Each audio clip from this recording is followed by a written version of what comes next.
महिमा या फिर साइंस, कैसे महाकुंभ में नहाने से नहीं हुआ कोई बीमार। 50 करोड़ लोगों ने किया स्नान, फिर भी क्यों साफ है संगम का जल। क्या है इसके पीछे की वजह, किस मंत्री ने खोल दिए सारे राज। दोस्तों, महाकुंभ बस अब अपने अंतिम चरणों में है। कुछ ही दिनों बाद इसका समापन होने वाला है और माघ पूर्णिमा के बाद से ही सभी साधु संत अपने अपने स्थान पर लौटने लगे हैं। महाकुंभ के समापन के अंतिम चरणों में भी बड़ी संख्या में श्रद्धालु देश विदेशों से महाकुंभ में पहुंच रहे हैं और यह आंकड़ा लगातार बढ़ता ही जा रहा है। यह आंकड़ा करीब 50 करोड़ की संख्या को पार कर चुका है। अभी तक महाकुंभ में करीब 50 करोड़ से भी ज्यादा श्रद्धालु आस्था की डुबकी लगा चुके हैं और ये अपने आप में मानो एक वर्ल्ड रिकॉर्ड के रूप में स्थापित हो गया है। लेकिन दोस्तों, अब सोचने वाली बात यह है कि करीब 50 करोड़ लोगों ने आस्था की डुबकी लगाई, लेकिन संगम के तट के जल में ना तो गंदगी फैली और ना ही कोई नई बीमारी का जन्म हुआ।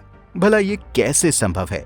50 करोड़ लोगों के नहाने के बाद भी यह जल एकदम साफ है। क्या इसके पीछे भगवान की कोई महिमा है या फिर साइंस? आज हम आपको इसी के बारे में विस्तार से बताएंगे। लेकिन वीडियो में आगे बढ़ने से पहले आप हमारे चैनल द कर्मा को सब्सक्राइब करना ना भूलें और इस वीडियो में अंत तक बने रहें। दोस्तों, ऊपर हमने आपको बताया कि महाकुंभ में करीब 50 करोड़ से ज्यादा लोग आस्था की डुबकी लगा चुके हैं, लेकिन फिर भी न तो किसी तरह की कोई बीमारी फैली और न ही त्रिवेणी संगम का जल गंदा हुआ। दोस्तों, जल को साफ करने के लिए राज्य सरकार के द्वारा विशेष इंतजाम किए हुए हैं। दोस्तों, ये है परमाणु तकनीक का कमाल, जिसने ये संभव कर दिखाया है। आपको बता दें कि महाकुंभ में HGSBR तकनीक यानी hybrid granular sequencing batch reactor तकनीक पर आधारित सीवेज उपचार प्रणाली तैनात की गई है।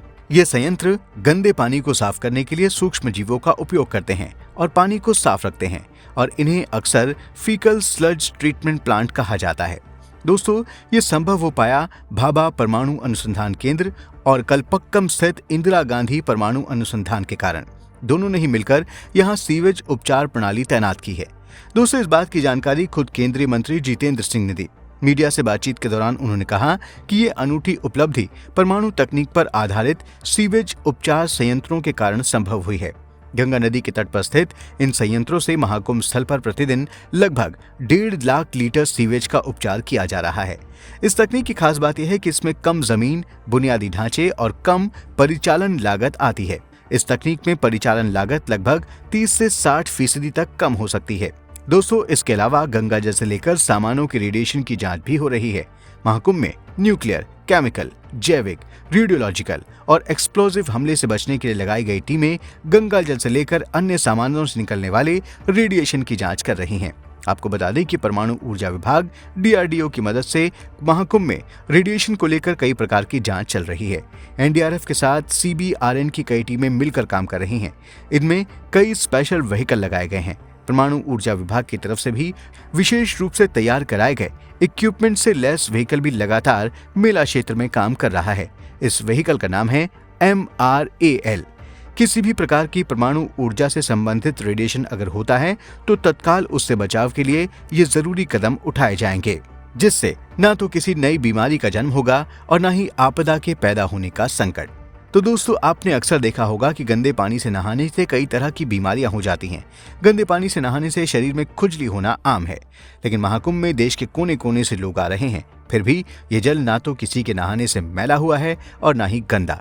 सरकार तो इसे साफ करने के लिए काम कर रही है, लेकिन ये भगवान का करिश्मा ही है कि एक बहते जल में इतने सारे लोग नहा रहे हैं, फिर भी ये गंदा नहीं हुआ। तो दोस्तों, आपको कैसी लगी हमारी रिपोर्ट हमें कमेंट सेक्शन में लिखकर जरूर बताएं और हाँ, जाते जाते इस वीडियो को आप लाइक और शेयर जरूर करें और साथ ही हमारे चैनल को सब्सक्राइब करना भी ना भूलें। धन्यवाद।